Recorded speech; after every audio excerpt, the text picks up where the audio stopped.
Sometimes, creating a structure with only boundary points will not give the desired result.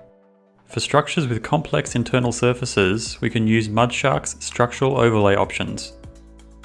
To create a structure with overlay, first open the new structure window. Underneath the name field, you have the two overlay checkboxes.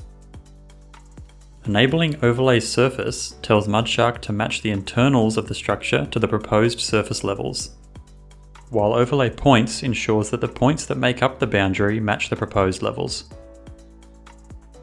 Combining both flags together will effectively create a structure that blankets the design levels entirely.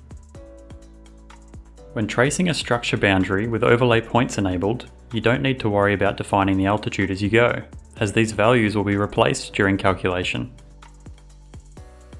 An important thing to keep in mind: after inputting proposed contours and spot levels to define your overlaid structure's surface, you may need to adjust the calculation settings depending on the requirements of your site.